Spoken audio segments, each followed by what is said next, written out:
इस पर पूरी तरह मुस्लिम लीग की छाप है। तो मुझे लगा कि मीडिया चौंक जाएगा, जो एनालिसिस करने वाले चौंक जाएंगे, लेकिन पता नहीं अब उनकी व्यस्तता कुछ और है। मैनिफेस्टो में उनकी तरफ से जो परोसा गया उतना ही गुड़ी गुड़ी उछालते रहे। फिर मुझे लगता भी ये तो इकोसिस्टम का बड़ा मिलीबग लगता है। अब मुझे सच्चाई लेकर जाना पड़ेगा। मैंने काफी 10 दिन इंतजार किया कि देश इस मैनिफेस्टो में जो बुराइयां हैं उसको कोई न कोई, क्योंकि निष्पक्ष तरीके से आता है तो अच्छा है। आखिरकार मुझे मजबूरन ये सच्चाइयां लेकर के आनी पड़ी। अब देखिए साहब, अब उनके एक महाशय ने अमेरिका में इंटरव्यू दे दिया जी, इनहेरिटेंस टैक्स पर। तो इनहेरिटेंस टैक्स की बात ले आए, 55% टैक्स आपकी प्रॉपर्टी। अब मैं विकास और विरासत की बात कर रहा हूं, ये विरासत को लूटने की बात करते हैं। तो मैं और वेल्थ रिडिस्ट्रीब्यूशन की बात करते हैं, और उनके आज तक का इतिहास है, वो करेंगे क्या? तो फिर मेरी जिम्मेवारी, मेरी रिस्पॉन्सिबिलिटी है कि मैं देशवासियों को बताऊं कि भाई ये इस दिशा में ले जा रहे हैं। अब आप तय कीजिए, जाना न जाना जनता जनार्दन का हक है, लेकिन मेरा दायित्व बनता है कि तथ्य के आधार पर, तर्क के आधार पर, उनकी हकीकतों के आधार पर मुझे बताना चाहिए, वो मैं बता रहा हूं।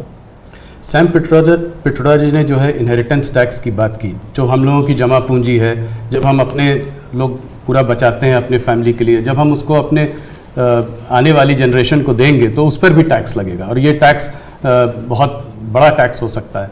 तो क्या आप कहेंगे कि बीजेपी अगर आएगी तो इस टैक्स को कभी नहीं लागू करेगी? भारतीय जनता पार्टी क्या करेगी, हमारे मैनिफेस्टो में साफ हमने लिख करके लाए हुए। अब उन्होंने कहीं सगुफा छोड़ दिया तो मैं भी वो झंडा लेके घूमूंगा, ये सवाल आपके मन में कैसे आ जाता है? भारतीय जनता पार्टी की विचारधारा साफ है जी। हम अपनी विचारधारा के आधार पर कार्यक्रमों को लेकर के, मैनिफेस्टो को लेकर के देश के सामने जाते हैं। कृपा करके ऐसे महाशयों के विचारों को हम पर मत थोपिए भाई। मोदी जी, राहुल गांधी ने एक बात और कही है, वो कहते हैं कि जब वो सरकार अगर उनकी आएगी तो वो एक नेशनल एक्सरे कराएंगे। इसी से जुड़ा सवाल है, इसीलिए मैं पूछना चाह रहा हूँ, एक नेशनल एक्सरे कराएंगे। बात सिर्फ कास्ट सेंसस की नहीं है जो कि वो करते आए हैं, उस पर भी मैं आपका मत जानना चाहूँगा, मगर बात वो कहते हैं इससे आगे है। बात कास्ट की नहीं, बात जस्टिस की है। और वो कहते हैं कि हम जो है एक सोशियो इकोनॉमिक सर्वे लाएंगे, एक इंस्टीट्यूशनल सर्वे लाएंगे, और उसमें देखेंगे कि किसके पास किस जाति और किस उस वर्ग के पास क्या है, कितना धन है, कितनी इंस्टीट्यूशंस में भागीदारी है, और उसके बेसिस पर हम इस पूरे सिस्टम को रीडिस्ट्रीब्यूट करेंगे। इसको आप कैसे देखते हैं? सबसे पहले तो इस देश में जो लोग अपने आप को राजनीति के एक्सपर्ट मानते हैं, जो लोग देश के उतार चढ़ाव को बड़ी बारीकी से अध्ययन करते हैं, सबसे पहले उनका दायित्व है कि वो ऐसे लोगों को पूछे कि जिस परिस्थितियों का वर्णन आप कर रहे हो, अगर ये सही है तो 50, 60, 65 साल तो आपने राज किया भाई। ये मुसीबत के जो जन्मदाता आप हो, और आपने अब तक की बर्बादी लाई क्यों? पहले उनका जवाब मांगो भाई, नंबर 1। नंबर 2, एक्सरे का मतलब क्या है जी? मतलब हर परिवार में जाना, घर घर छापा मारना। अगर किसी अनाज के डिब्बे में किसी महिला ने अपने गहने छपा के रखे हैं, उसको भी एक्सरे किया जाएगा, उनके गहने ले लिए जाएंगे, जमीनों का हिसाब किताब किया जाएगा, और फिर उसको रिडिस्ट्रीब्यूट करेंगे। ये दुनिया में एक माओवादी विचार ने सब किया हुआ है, दुनिया बर्बाद हो चुकी है जी। ये पूरी तरह अर्बन नक्सल उस सोच का सीधा सीधा प्रगटीकरण है। और इसलिए मैनिफेस्टो आने के 10 दिन तक बाद भी ये जो जमात आए दिन लिखापट्टी करती है ना, वो चुप रही, उनके प्रोटेक्शन में चुप रही है। तब मिलके मेरी जिम्मेवारी बन जाती है कि देश को जगाना कि भाई देखिए आपको लूटने की ये तरकीब हो रही है। और दूसरा पार्ट है डॉक्टर मनमोहन सिंह जी वगैरह, उन्होंने हर बार कहा है कि भाई जो भी संपत्ति होगी इस पर पहला अधिकार किसका होगा। तो हिसाब किताब बहुत साफ है वो क्या करना चाहते हैं। आपने ये सवाल भी उठाया है 2006 का एक वीडियो जो वायरल हो रहा है जिसमें मनमोहन सिंह जी ने कहा है कि गरीब मुसलमानों का पहला अधिकार रिसोर्सेज पर है, ये उन्होंने साफ कहा है। आपने उसको मैनिफेस्टो में भी ये बात पॉइंट आउट की है कि ओबीसी रिजर्वेशन का जो है पार्ट लेकर वो मुसलमानों को दे देना चाहेंगे, और 2004 से 2014 के बीच में उन्होंने 4-5 बार ऐसा करने की कोशिश की भी है। अरे भाई, ये तो बड़ा इंटरेस्टिंग सवाल आपने पूछा है। जरा मेरा जवाब लंबा हो जाएगा, लेकिन देश के लिए मुझे बताना पड़ेगा। बताइए। आप कांग्रेस का इतिहास देख लीजिए।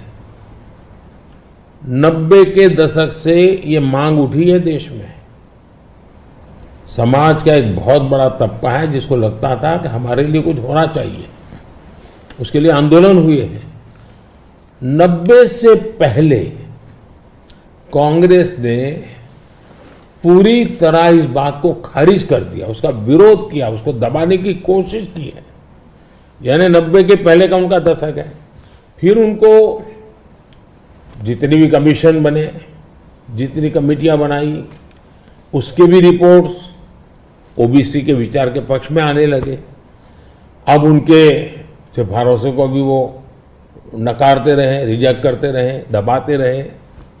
90 के दशक में उनको लगा कि भाई अब इसको जरा उनकी वोट बैंक की राजनीति के अनुसार उसको टर्न दिया जाए।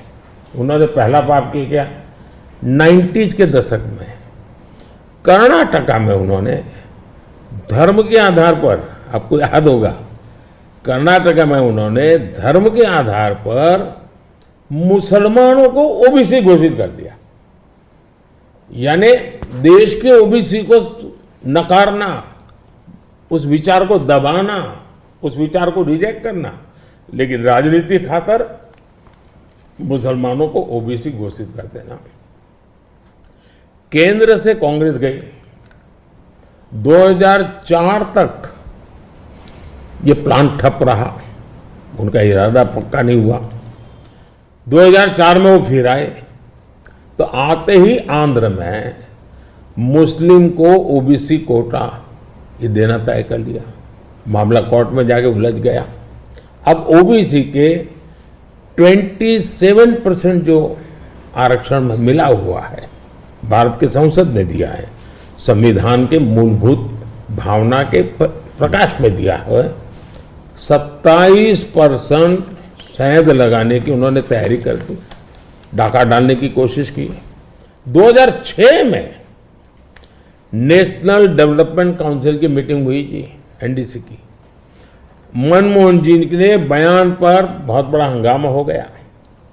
2 साल कांग्रेस पूरी चुप रही।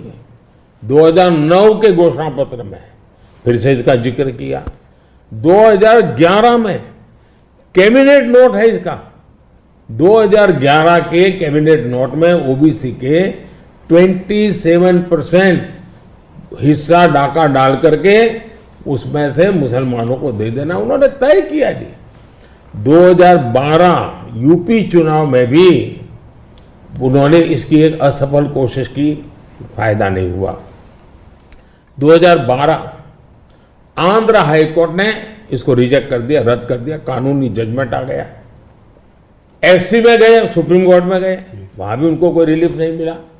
2014 के घोषणा पत्र में भी धर्म के आधार पर आरक्षण की बात कही है, जबकि हिंदुस्तान का संविधान जब बना तब तो कोई आरएसएस वाले, बीजेपी वाले संविधान सभा में नहीं थे। बाबा साहब आम्बेडकर जैसे लोग बैठे थे, पंडित नेहरू जैसे बैठे थे, सरदार वल्लभ भाई बैठे थे, देश के कई महापुरुष बैठे थे। उन सब ने लंबे चिंतन के बाद तय किया था कि भारत जैसे देश में धर्म के आधार पर आरक्षण नहीं दिया जा सकता। 2024 के चुनाव में आप देख रहे हैं उनका मैनिफेस्टो, और मैंने कहा इस पर पूरी तरह मुस्लिम लीग की छाप है, यानी मुस्लिम लीगी नीतियां उन्होंने अपनाना शुरू किया। अब ये जो उन्होंने स्थितियां बनाई हैं, मुझे बताइए कि देश के लोगों को ये जिस प्रकार से संविधान की धज्जियां उड़ा रहे हैं, जिस प्रकार से लोग बाबा साहब आम्बेडकर को अपमानित करते हैं, SC ST के आरक्षण पर भी खतरा, तलवार लटका देते हैं। ओबीसी का तो जीना मुश्किल कर देंगे।